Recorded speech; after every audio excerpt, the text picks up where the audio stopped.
Hi friends, ನಮಸ್ತೆ. Direct selling business ಅಲ್ಲಿ ನಾನು ಲಕ್ಷಾಂತರ ರೂಪಾಯಿ ಕಳ್ಕೊಂಡೆ. ಡೈರೆಕ್ಟ್ ಸೆಲ್ಲಿಂಗ್ ಬಿಸ್ನೆಸ್ ಅದಕ್ಕೆ ಮಾಡಲೇಬೇಡಿ, ಅದು ಕಂಪ್ಲೀಟ್ಲಿ ಮೋಸ. ನಾನು 50,000 ರೂಪಾಯಿ ಕಟ್ಟಿದ್ದೆ, ನನಗೆ ಏನೂ ಸಿಕ್ಕಿಲ್ಲ. ನಾನು 1 ವರ್ಷ ವರ್ಕ್ ಮಾಡಿದೆ, ನನಗೆ 1 ರೂಪಾಯಿ ಇನ್ಕಮೇ ಆಗಿಲ್ಲ. ಈ ಎಲ್ಲ ಮಾತುಗಳು ಕಾಮನ್ ಆಗಿ ಮಾರ್ಕೆಟ್ ಅಲ್ಲಿ ಕೇಳಿಕ್ ಸಿಗುವಂತ ಮಾತುಗಳು. ಫ್ರೆಂಡ್ಸ್ ಇಂದ, ರಿಲೇಟಿವ್ಸ್ ಇಂದ, ನೇಬರ್ಸ್ ಇಂದ ಇದು ಕಾಮನ್ ಆಗಿ ಕೇಳಿಕ್ಕೆ ಸಿಗುವಂತ ಮಾತುಗಳು. ಹಾಗಿದ್ರೆ ಡೈರೆಕ್ಟ್ ಸೆಲ್ಲಿಂಗ್ ಬಿಸ್ನೆಸ್ ಅಂದ್ರೆ ಏನು? ಈ ಬಿಸ್ನೆಸ್ ಸರಿಯಾ ತಪ್ಪ? ಡೈರೆಕ್ಟ್ ಸೆಲ್ಲಿಂಗ್ ಬಿಸ್ನೆಸ್ ಅಂತ ಹೇಳುದು legal business, illegal business?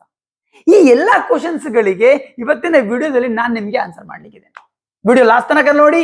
Video like ಆದ್ರೆ ಲೈಕ್ ಮಾಡಿ, ಕಮೆಂಟ್ ಮಾಡಿ, ಶೇರ್ ಮಾಡಿ. ಹಾಗೆ ನನ್ನ ಚಾನಲ್ಗೆ ಸಬ್ಸ್ಕ್ರೈಬ್ ಮಾಡದೆ ಇದ್ರೆ ಸಬ್ಸ್ಕ್ರೈಬ್ ಮಾಡಿ ಮರಿಬೇಡಿ. ಫ್ರೆಂಡ್ಸ್, ಮೊದಲಿಗೆ ತಿಳ್ಕೊಳ್ಬೇಕು ಡೈರೆಕ್ಟ್ ಸೆಲ್ಲಿಂಗ್ ಬಿಸ್ನೆಸ್ ಅಂದ್ರೆ ಏನು.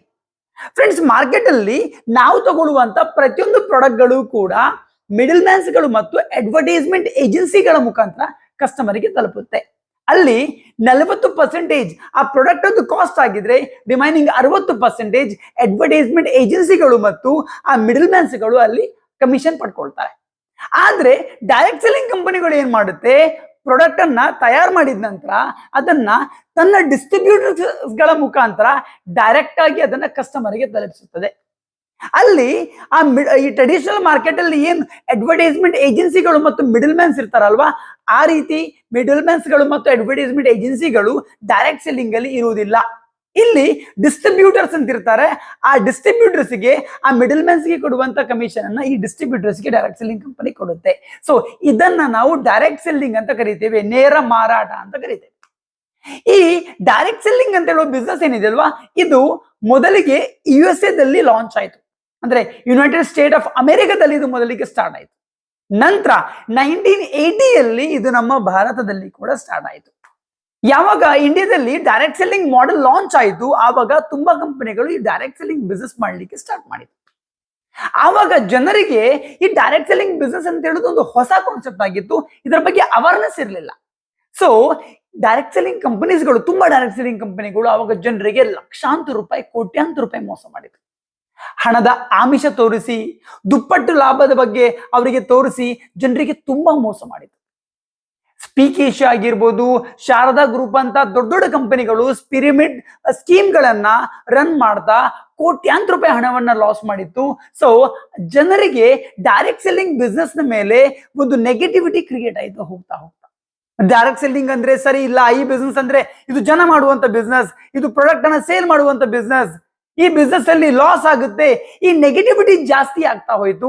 ಜನ ಡೈರೆಕ್ಟ್ ಸೆಲ್ಲಿಂಗ್ ಬಿಸ್ನೆಸ್ ಅನ್ನ ಮಾಡ್ಲಿಕ್ಕೆ ಹಿಂದೆ ಮುಂದೆ ನೋಡ್ಲಿಕ್ಕೆ ಸ್ಟಾರ್ಟ್ ಮಾಡಿದ್ರು. ಇದು ಸರಿಯಾ ತಪ್ಪಾ, ಈ ಕನ್ಫ್ಯೂಷನ್ ಕ್ರಿಯೇಟ್ ಆಗ್ತಾ ಹೋಯ್ತು. ಹೋಗ್ತಾ ಹೋಗ್ತಾ ಅಕ್ಟೋಬರ್ 26, 2016ಗೆ ನಮ್ಮ ಇಂಡಿಯನ್ ಗವರ್ಮೆಂಟ್ ಏನ್ ಮಾಡಿತ್ತು, ಡೈರೆಕ್ಟ್ ಸೆಲ್ಲಿಂಗ್ ಕಂಪನೀಸ್ ಗಳಿಗೆ ಒಂದು ಗೈಡ್ಲೈನ್ಸ್ ಅನ್ನ ಲಾಂಚ್ ಮಾಡಿತ್ತು. ಡೈರೆಕ್ಟ್ ಸೆಲ್ಲಿಂಗ್ ಕಂಪನೀಸ್ಗೆ, ಡೈರೆಕ್ಟ್ ಸೆಲ್ಲಿಂಗ್ ಬಿಸ್ನೆಸ್ಗೆ ಒಂದು ಲಾ ತಗೊಂಡ್ಬಂದಿತ್ತು ನಮ್ಮ ಇಂಡಿಯನ್ ಗವರ್ಮೆಂಟ್. ಯಾವಾಗ ಈ ನ್ಯೂ ಗೈಡ್ಲೈನ್ಸ್ ಇಂಡಿಯಾದಲ್ಲಿ ಲಾಂಚ್ ಆಯಿತು, ಅದರ ನಂತರ ಡೈರೆಕ್ಟ್ ಸೆಲ್ಲಿಂಗ್ ಬಿಸ್ನೆಸ್ ಅಲ್ಲಿ ಸ್ವಲ್ಪ ಬದಲಾವಣೆ ಬಂತು. ಕೆಲವೊಂದು ಫೇಕ್ ಕಂಪನಿಗಳು ಬಂದಾಯ್ತು. ತುಂಬಾ ಕಂಪನಿಗಳು ಈ ಪಿರಮಿಡ್ ಸ್ಕೀಮ್ಸ್ ಗಳನ್ನ ರನ್ ಮಾಡ್ತಿದ್ದಂತ ಕಂಪನಿಗಳಾಗಿರ್ಬೋದು, ಪಾಂಜಿ ಸ್ಕೀಮ್ಸ್ ಗಳನ್ನ ರನ್ ಮಾಡ್ತಿದ್ದ ಕಂಪನಿಗಳು, ಕೆಲವೊಂದು ಕಂಪನಿಗಳು ತನ್ನ ಪ್ಲಾನ್ ಚೇಂಜ್ ಮಾಡ್ಕೊಂಡಿತ್ತು. ಕೆಲವೊಂದು ಕಂಪನಿಗಳು ಬಂದಾಯ್ತು. ಕೆಲವೊಂದು ಎಥಿಕಲ್ ಕಂಪನೀಸ್ಗಳು ಡೈರೆಕ್ಟ್ ಸೆಲ್ಲಿಂಗ್ ಬಿಸ್ನೆಸ್ಗೆ ಎಂಟ್ರಿ ಆಯ್ತು. ಯಾವುದು ಡೈರೆಕ್ಟ್ ಸೆಲ್ಲಿಂಗ್ ಅಲ್ಲಿ ಜನರಿಗೆ ಒಂದು ಒಳ್ಳೆ ಕರಿಯರ್ ಕೊಡ್ಬೇಕಂತ ಹೇಳಿ ಎಥಿಕಲ್ ಆಗಿ ಬಿಸ್ನೆಸ್ ಪ್ಲಾನ್ಸ್ ಅನ್ನ ಲಾಂಚ್ ಮಾಡಿತ್ತು. ಸೊ ಅದರ ನಂತರ ಡೈರೆಕ್ಟ್ ಸೆಲ್ಲಿಂಗ್ ಅಲ್ಲಿ ಒಂದು ಹೊಸ ಬದಲಾವಣೆ, ಒಂದು ಹೊಸ ರೆವಲ್ಯೂಷನ್ ಬಂತು. ತುಂಬಾ ಮಂದಿ ಡೈರೆಕ್ಟ್ ಸೆಲ್ಲಿಂಗ್ ಬಿಸ್ನೆಸ್ ಅನ್ನ ಮಾಡ್ಲಿಕ್ಕೆ ಸ್ಟಾರ್ಟ್ ಮಾಡಿದ್ರು. ಅದು ಯಾವ ರೀತಿ ಮುಂದೆ ಹೋಯ್ತು ಅಂತ ಹೇಳಿದ್ರೆ, 2019-20ಯಲ್ಲಿ ನಮ್ಮ ಇಂಡಿಯಾದಲ್ಲಿ ನಿಯರ್ಲಿ 16,000 crore ಟರ್ನ್ ಓವರ್ ಆಯ್ತು ಡೈರೆಕ್ಟ್ ಸೆಲ್ಲಿಂಗ್ ಬಿಸ್ನೆಸ್ ಅಲ್ಲಿ. 2021 ನಲ್ಲಿ ಅದು 18,000 crore ಟರ್ನ್ ಓವರ್ ಆದ್ರೆ 21-22 ಅಲ್ಲಿ ನಿಯರ್ಲಿ 19,000 crore ಟರ್ನ್ ಓವರ್ ಆಯ್ತು. And 23 yearly 21,000 crore turn over direct selling business ಅಲ್ಲಿ ಆಯ್ತು. ಅಂಡ್ ಫಿಕಿಯದು ರಿಪೋರ್ಟ್ ನ ಪ್ರಕಾರ, ಎಕ್ಸ್ಪರ್ಟೈಸ್ ಯಾರಿದ್ದಾರಲ್ವಾ ಅವರ ರಿಪೋರ್ಟ್ ನ ಪ್ರಕಾರ ಬರುವ 2025 ನ ಒಳಗಡೆಯಲ್ಲಿ ನಿಯರ್ಲಿ 64,500 crore ಟರ್ನ್ ಓವರ್ ಈ ಡೈರೆಕ್ಟ್ ಸೆಲ್ಲಿಂಗ್ ಬಿಸ್ನೆಸ್ ಅಲ್ಲಿ ಆಗ್ಲಿಕ್ಕೆ. ಅಂದ್ರೆ ಡೈರೆಕ್ಟ್ ಸೆಲ್ಲಿಂಗ್ ಪ್ರೆಸೆಂಟ್ ಆಗಿ ನೋಡುವುದಾದ್ರೆ ಒಂದು ಟ್ರೆಂಡ್ ಆಗಿ ಬಿಟ್ಟಿದೆ. ಇನ್ ಫ್ಯೂಚರ್ ಅಲ್ಲಿ ಇದೊಂದು ತುಂಬಾ ಒಂದು ಜನರೇಷನ್ ಟು ಜನರೇಷನ್ ಒಂದು ರನ್ ಆಗುವಂತ ಬಿಸ್ನೆಸ್ ಆಗ್ಲಿಕ್ಕಿದೆ. ಅಂಡ್ ಈಗ ಡೈರೆಕ್ಟ್ ಸೆಲ್ಲಿಂಗ್ ಬಿಸ್ನೆಸ್ ತುಂಬಾ ಗ್ರೋತ್ ಆಗ್ತಾ ಇದೆ. ಅದಕ್ಕೋಸ್ಕರ ಅಸೋಸಿಯೇಷನ್ಸ್ಗಳು ಕೂಡ ಬಂತು. IDSA, Indian direct selling association ಬಂತು. FDSA, federation of direct selling association, ಇಂಥ ಅಸೋಸಿಯೇಷನ್ಸ್ಗಳು ಕೂಡ ಕ್ರಿಯೇಟ್ ಆಯಿತು ಡೈರೆಕ್ಟ್ ಸೆಲ್ಲಿಂಗ್ ಕಂಪನೀಸ್ಗಳಿಗೆ, ಡೈರೆಕ್ಟ್ ಸೆಲ್ಲಿಂಗ್ ಬಿಸ್ನೆಸ್ಗೋಸ್ಕರ. ಫ್ರೆಂಡ್ಸ್, ಡೈರೆಕ್ಟ್ ಸೆಲ್ಲಿಂಗ್ ಅಂತ ಹೇಳುದು ಒಂದು ಒಳ್ಳೆಯ ಕಾನ್ಸೆಪ್ಟ್. ಆದ್ರೆ ಕೆಲವೊಂದು ಕೆಟ್ಟ ಕಂಪನಿಗಳಿಂದಾಗಿ, ಕೆಲವೊಂದು ಫೇಕ್ ಕಂಪನಿಗಳಿಂದಾಗಿ ಡೈರೆಕ್ಟ್ ಸೆಲ್ಲಿಂಗ್ ಇವತ್ತು ಮಾರ್ಕೆಟ್ ಅಲ್ಲಿ ಕೆಟ್ಟ ಹೆಸರಿದೆ. ಜನ ಹೇಗಪ್ಪ ಅಂತ ಹೇಳಿದ್ರೆ, ಯಾರೋ ಒಬ್ಬ ಪೊಲಿಟಿಷಿಯನ್ ಭ್ರಷ್ಟಾಚಾರ ಮಾಡಿದ್ರೆ ಅವ್ರು ಏನ್ ಮಾಡ್ತಾರೆ, ಆ ಪೊಲಿಟಿಷಿಯನ್ ಸರಿ ಇಲ್ಲ ಅಂತ ಹೇಳುದಿಲ್ಲ, ಬದಲಾಗಿ ಪೊಲಿಟಿಕ್ಸೇ ಸರಿ ಇಲ್ಲ ಅಂತ ಹೇಳಿಬಿಡ್ತಾರೆ. ಒಬ್ಬ ವ್ಯಕ್ತಿಯಿಂದಾಗಿ ಪ್ರೊಫೆಷನ್ ಅನ್ನ ದೂರಿ ಬಿಡ್ತಾರೆ. ಸೇಮ್ ಡೈರೆಕ್ಟ್ ಸೆಲ್ಲಿಂಗ್ ಅಲ್ಲಿ ಕೂಡ ಅದೇ ಆಗಿರುವಂತದ್ದು. ಕೆಲವೊಂದು ಕಂಪನೀಸ್ಗಳು ಜನರಿಗೆ ಮಾಡಿದ ಮೋಸದಿಂದಾಗಿ ಇವತ್ತು ಆ ಇಂಡಸ್ಟ್ರಿಗೇನೆ ಕೆಟ್ಟ ಹೆಸರು. ಜನ ಈ ಇಂಡಸ್ಟ್ರಿಯನ್ನೇ ಒಂದು ಬೇರೆ ರೀತಿಯಲ್ಲಿ ನೋಡ್ತಾರೆ. ಇಲ್ಲ, ಡೈರೆಕ್ಟ್ ಸೆಲ್ಲಿಂಗ್ ಅಲ್ಲಿ ಫ್ಯೂಚರ್ ಇಲ್ಲ, ಡೈರೆಕ್ಟ್ ಸೆಲ್ಲಿಂಗ್ ಅಂದ್ರೆ ಹಾಗೆ ಹೀಗೆ ಅಂತೇಳಿ ಕ್ವಶನ್ ಮಾರ್ಕ್ ಹಾಕಿ ಬಿಡ್ತಾರೆ ಅದಕ್ಕೆ. ಬಟ್ ಆಕ್ಚುಲಿ ಡೈರೆಕ್ಟ್ ಸೆಲ್ಲಿಂಗ್ ಒಂದು ಒಳ್ಳೆ ಪ್ರೊಫೆಷನ್ ಆಗಿದೆ. ಡೈರೆಕ್ಟ್ ಸೆಲ್ಲಿಂಗ್ ಅಲ್ಲಿ ನೀವು ಒಳ್ಳೆ ಇನ್ಕಮ್ ಅನ್ನ ಮಾಡ್ಬೋದು, ಒಳ್ಳೆ ಕರಿಯರ್ ಅನ್ನ ಮಾಡ್ಕೊಳ್ಬಹುದು. ಬಟ್ ದ ಥಿಂಗ್ ಈಸ್, ಒಂದು ಸರಿಯಾದ ಕಂಪನಿ ಚೂಸ್ ಮಾಡಬೇಕು. That's important. ಫ್ರೆಂಡ್ಸ್, ಇವತ್ತು ಕೂಡ ಮಾರ್ಕೆಟ್ ಅಲ್ಲಿ ಡೈರೆಕ್ಟ್ ಸೆಲ್ಲಿಂಗ್ ನ ನೇಮ್ ಅಲ್ಲಿ ಜನರಿಗೆ ಮೋಸ ಮಾಡುವಂತ ತುಂಬಾ ಕಂಪನೀಸ್ಗಳಿದೆ. ಇವತ್ತು ಕೂಡ ಜನ ಮೋಸ ಆಗ್ತಾ ಇದ್ದಾರೆ. ಎಲ್ಲಿ ತನಕ ಮೋಸ ಆಗೋರು ಇರ್ತಾರೆ, ಅಲ್ಲಿ ತನಕ ಮೋಸ ಮಾಡೋರು ಇರ್ತಾರೆ. ಸೊ ನೀವು ಡೈರೆಕ್ಟ್ ಸೆಲ್ಲಿಂಗ್ ಅಲ್ಲಿ ಒಂದು ಒಳ್ಳೆ ಫ್ಯೂಚರ್ ಮಾಡ್ಕೊಳ್ಬೇಕಾ, ನೀವೇನ್ ಮಾಡ್ಬೇಕು, ಒಂದು ಸರಿಯಾದ ಕಂಪನಿ ಚೂಸ್ ಮಾಡಬೇಕು. That's very important. ಒಂದು ಸರಿಯಾದ ಕಂಪನಿನ ಹೇಗೆ ಚೂಸ್ ಮಾಡ್ತೀರಾ ಫ್ರೆಂಡ್ಸ್? ಒಂದು ಸರಿಯಾದ ಡೈರೆಕ್ಟ್ ಸೆಲ್ಲಿಂಗ್ ಕಂಪನಿ ಚೂಸ್ ಮಾಡ್ಬೇಕಾ, ಮೊದಲಿಗೆ ನೀವು ಯಾವ ಕಂಪನಿಗೆ ಹೋಗ್ಬೇಕಂತ ಹೇಳುವ ಆ ಕಂಪನಿಯಲ್ಲಿ ಜನರು ಹೇಗಿದ್ದಾರೆ ಅಂತ ನೋಡಿ. ಅಲ್ಲಿ ಜನರದ್ದು ಖಾಲಿ ಮನಿ ಮೆಂಟಾಲಿಟಿ ಇದೆಯಾ, ಖಾಲಿ ಹಣ ಹಣ ಹಣ ಅಂತ ಖಾಲಿ ಹಣಕ್ಕೆ ವ್ಯಾಲ್ಯೂ ಕೊಡ್ತಿದ್ದಾರೆ, ಜನರಿಗೆ ವ್ಯಾಲ್ಯೂ ಕೊಡ್ತಿಲ್ಲ, ಅಲ್ಲಿ ಸಿಸ್ಟಮ್ಗೆ ವ್ಯಾಲ್ಯೂ ಕೊಡ್ತಿಲ್ಲ ಅಂತಿದ್ರೆ ಹೋಗ್ಲೇಬೇಡಿ. ಅಲ್ಲಿ ನಿಮ್ದು ಕರಿಯರ್ ಆಗ್ಲಿಕ್ಕಿಲ್ಲ. ಎರಡನೇದು ಪ್ರಾಡಕ್ಟ್ ಚೆನ್ನಾಗಿರ್ಬೇಕು. ಮೊದಲನೇದು ಜನ ಚೆನ್ನಾಗಿರ್ಬೇಕು, ಎರಡನೇದು ಪ್ರಾಡಕ್ಟ್ ಚೆನ್ನಾಗಿರ್ಬೇಕು.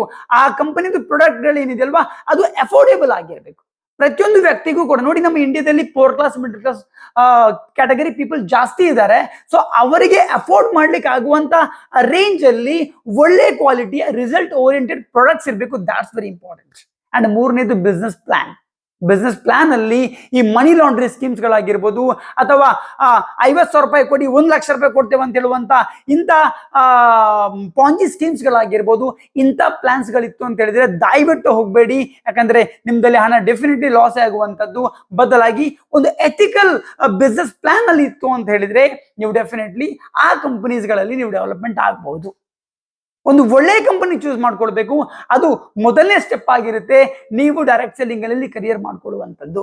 ಅದಕ್ಕೆ ಒಂದು ಒಳ್ಳೆ ಕಂಪನಿ, ಈಗ ನಾನು ಹೇಳಿದ ಈ ವಿಷಯಗಳನ್ನ ಮೈಂಡ್ ಅಲ್ಲಿ ಇಟ್ಕೊಂಡು ಒಂದು ಒಳ್ಳೆ ಕಂಪನಿ ಚೂಸ್ ಮಾಡಿ ಡೆಫಿನೆಟ್ಲಿ ಡೈರೆಕ್ಟ್ ಸೆಲ್ಲಿಂಗ್ ಅಲ್ಲಿ ಒಂದು ಒಳ್ಳೆ ಕರಿಯರ್ ಮಾಡ್ಕೊಳ್ಬಹುದು. ಫ್ರೆಂಡ್ಸ್, ನೆನಪಿಟ್ಕೊಳ್ಳಿ, ಸಕ್ಸಸ್ಗೆ ಯಾವುದೇ ಶಾರ್ಟ್ ಕಟ್ ಇಲ್ಲ. There is no short cut for success. ನೀವು ಸಕ್ಸಸ್ಫುಲ್ ಆಗ್ಬೇಕಂತಿದ್ದೀರಾ, ನೀವು ಹಾರ್ಡ್ ವರ್ಕ್ ಮಾಡಬೇಕು, ನೀವು ಪೇಷನ್ಸ್ ಇಡಬೇಕು. ಮಿನಿಮಮ್ 4 ರಿಂದ 5 ವರ್ಷ ನೀವು ವರ್ಕ್ ಮಾಡಲೇಬೇಕು. ಅದು ಡೈರೆಕ್ಟ್ ಸೆಲ್ಲಿಂಗ್ ಇಂಡಸ್ಟ್ರಿ ಆದ್ರೂ ಅಷ್ಟೇ, ಅಥವಾ ಯಾವುದೇ ಇಂಡಸ್ಟ್ರಿ ಆದ್ರೂ ಅಷ್ಟೇ. ನಿಮ್ಗೆ ಯಾವ್ದಾದ್ರು ಒಂದು ಕಂಪನಿಯಲ್ಲಿ ನೀವು ಜಾಯಿನ್ ಆಗಿ 6 ಮಂತ್ ಅಲ್ಲಿ ಕಾರ್ ಬರ್ತದೆ, ಏನಿಲ್ಲ ನೀವು ಜಾಯಿನ್ ಆಗಿ 1 ವರ್ಷದಲ್ಲಿ ಕರೋಡಪತಿ ಆಗ್ಬೋದು, ಏನು ಇಲ್ಲ ನೀವು 10 ಲಕ್ಷ ಕೊಡಿ 20 ಲಕ್ಷ ನಿಮ್ಗೆ ಸಿಗುತ್ತೆ. ಈ ರೀತಿ ಯಾವ್ದಾದ್ರು ಹೇಳ್ತಾ ಇದ್ರೆ ಕಂಪನೀಸ್ ಅಲ್ಲಿ, ಡೆಫಿನೆಟ್ಲಿ ಹೇಳ್ತೇನೆ ಅದೊಂದು ಫೇಕ್ ಕಂಪನಿ ಅಂತ ಹೇಳ್ಬೋದು.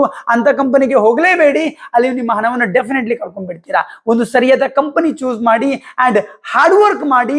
4-5 ವರ್ಷ ಬೇಕು, 1 ವರ್ಷ 6 ತಿಂಗಳು ಏನು ಮಾಡ್ಲಿಕ್ಕೆ ಆಗೋದಿಲ್ಲ. 4-5 ವರ್ಷ ಟೈಮ್ ತಗೊಳ್ಳಿ, ಎಫರ್ಟ್ಸ್ ಆಗಿ ಅಲ್ಲಿ ಫೋಕಸ್ ಮಾಡಿ, ಚೆನ್ನಾಗಿ ವರ್ಕ್ ಮಾಡಿ, ಹಾರ್ಡ್ ವರ್ಕ್ ಮಾಡಿ. ಡೆಫಿನೆಟ್ಲಿ ಒಂದು ಒಳ್ಳೆ ಕರಿಯರ್ ಅನ್ನ ನೀವು ಡೈರೆಕ್ಟ್ ಸೆಲ್ಲಿಂಗ್ ಇಂಡಸ್ಟ್ರಿ ಮಾಡ್ಕೊಳ್ಬಹುದು.